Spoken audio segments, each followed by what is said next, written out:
大家好，今天呢跟大家分享一个缠论原著的内容，涉及到原著的第38章和第39章，走势类型连接的同级别分解，以及这个同级别分解再研究的相关内容。因为38章和39章这两章内容它涉及到很多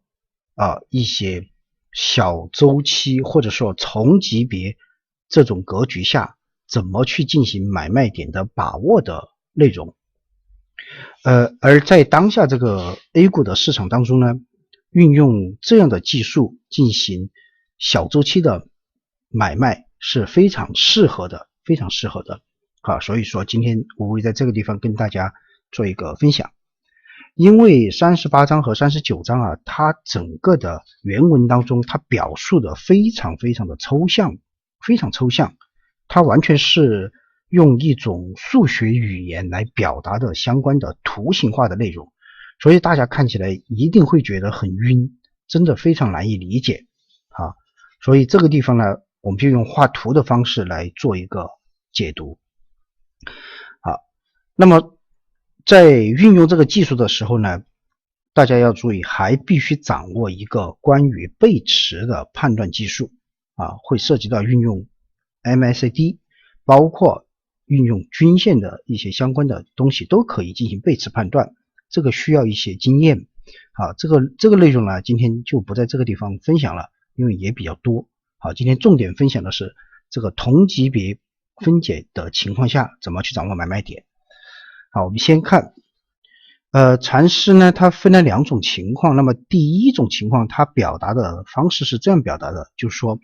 第一种是 AI 与 AI 加2之间的盘整背驰这是什么意思呢？我们看一下它叫 AI 和 AI 加2之间的盘整背驰说的也非常抽象，其实画出图来就很简单就是这样的。如果是向上就这样那么这是 A0 向上，那么 A1 就向下，那么 A2 就向上这个地方呢 I 取的就是0，就 I 等于0，你取任何数都可以，它表达的就是这样一种结构，实际上指的就是相邻的同向的两笔之间如果出现背驰，那么就可以进行买或者卖的操作。比如说像这种情况，那如果说这一笔和这一笔之间如果出现了背驰就这两笔出现背驰，那么你在这个位置你就可以卖出，对吧？这就是向上的一个过程。那如果是向下呢，那就是这样。那如果说这一笔和这一笔之间出现了背驰，那你可以就在这些地方进行买入就好了但是你在这里买入以后又该怎么做呢？买入以后这里上去，对吧这里上去，然后这些高位你就可以卖掉相当于就做这一个小周期做这个小周期，这就是一个最基本的一个操作，就是 AI 和 AI 加2这种模式，相对比较容易理解你比如说我们今天这个上证指数的5分钟这里假设今天这一笔下来如果创了新低，实际上我们可以看出这一笔就算创新低的话和这一笔也是背驰的，那么按照刚才分析的这种方法，你可以在这些地方去买入，然后呢明天就期待的就是这里向上的这么一个向上的一个反弹空间。因为你这是5分钟周期的，所以你这里向上的机会也就是5分钟的，那么5分钟向上一笔走完的时候，这些高位你就要出来了这就是这样的这是一个买入。那么卖出呢，其实你反过来就好了，你比如说像这里5分钟也是5分钟啊，向上一笔，向下，然后这里向上，虽然创了新高，但是很明显啊，这一笔和这一笔，也就是 AI 加2和 AI 之间，它也是背驰的，所以你在这些地方就应该进行高抛啊，这个相对比较好理解 ，AI 和 AI 加2。那么另外一种比较复杂的呢，就是另外一种表达方式，那叫什么呢？叫 AI 加 K， 然后是 AI 加 K 加3啊，那就是说 AI 加 K 加3跌破 AI 加 K 的时候，那你就需要在 AI 加 K 加4的这个走势当中去分析背驰，如果有背驰，就要进行相应的操作。那这个是什么意思呢？我们画个图就好理解了啊。它实际上说的是这样一种情况，就是说，如果是向上的走势，这样上去下来，上去下来，那如果说这里的低点啊，它没有打破这里的高点，那你可以不动，不要操作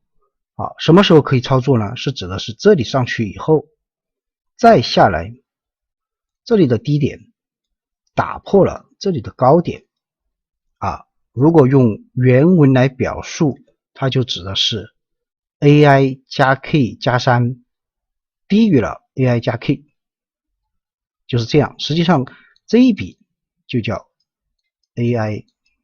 加 K。好，那这里向下一笔就叫 AI 加 K 加3，他说的就是这样一种情况，刚好间隔3笔1、2、3，然后加3这笔把 AI 加 K 原来这一笔高点打破了，然后呢，你在 AI 加 K 加4的时候，就是下一笔，这一笔出来的时候，这一笔就是加4，然后对这一笔要不要卖出进行判断，这样就很好理解了。如果这一笔它没有创出这里的新高，那你这个位置就要卖出，对吧？如果它创出了新高，那怎么比较？你实际上是把这一笔用来和这一笔比较，大家看见没有？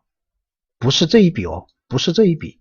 是 AI 加 K 这笔，是把这个 AI 加 K 加4这一笔和 AI 加 K 进行比较，如果这两笔之间有背驰，你这里就卖掉就好了，就是这样。实际上和我们刚才讲的那种情况，就是 AI 和 AI 加2之间的区别是什么呢？大家注意看 ，AI 和 AI 加2之间的比较是两个比，就是线段的比之间的比较，看见没有？而这一种表达式呢，就是加3 AI 加 K 和 AI 加 K 加3，它实际上是指的一个中枢，大家看见没有？它已经构成了一个中枢，因为这里低点打破了高点，构成了中枢，实际上指的是出中枢的这一笔和进中枢的这一笔之间的比较，它区别就在这个地方啊。那如果是下跌，你把它反过来就好了，比如说下跌这样啊，下去反弹，如果这里的高点没有打破这里的低点，你就不要管它，这个趋势还会延续，然后它下去上来，如果打破了这里的低点，它是不是构成了一个下跌中枢？然后再出中枢的这一笔，如果形成了新低，就是这些位置，那么你反过来这个位置就应该买入，对不对？啊，当然前提是这里这一笔和这一笔它是背驰的，你就应该买入；如果不背驰，你就不要买入。好，如果说它这里下来，它没有创出这里的新低，那这个地方就完全可以买入，这个地方就不用去比较这里的背驰了。它有新低的情况，你才需要去比较是否背驰。那么如果没有新低，直接买入，它肯定会上来，就可以做这一笔了。然后这些到了高位的时候，你再根据其他的规则再去判断要不要高抛就好了。好，这就是另外一种情况。那么利用这样的思路做差价的话，实际上就比较清晰，也比较简单了，比较简单。比如说我们还是用这个上证指数5分钟这个走势来举个例子，还是这里，比如说看这里上去一笔，下来一笔，上去一笔，下来，对吧？这个位置是不是没有打破，对吧？没有打破那就还可以持有这里上去，然后下来这里，其实这里就是 AI 加 K 加3了这一笔，对吧？它实际上是把这个高点打破了，那么这一笔就是 AI 加 K， 那么 AI 加 K 加4是哪一笔了？那就是这一笔了，对吧？这一笔它是创出了新高的，所以我们要去比较的就是它是否背驰。那么我们也看出来 AI 加 K 加4这一笔和 AI 加 K 这一笔它肯定是背驰的，对吧？它实际上是一个粗中枢的一笔和近中枢的一笔，它是背驰的。当然这些区域我们就应该考虑的就是卖出应该卖出，就是这样所以原文的这个38和39他说的非常的抽象，因为禅师他本人就是学数学的，他这个表达式是完全一个数学的通用的表达式的模型，它适合于任何的情况，不管是上涨下跌，它这个表达式都是通用的。但是对我们一般人来说，我们看起来真的如果没有图形就非常非常的抽象，很难理解所以说无为在这个地方就把它这样简单的给大家解读了一下，那么你后期再去理解这种短线操作的思路的时候呢，就相对就比较清晰了相对比较清晰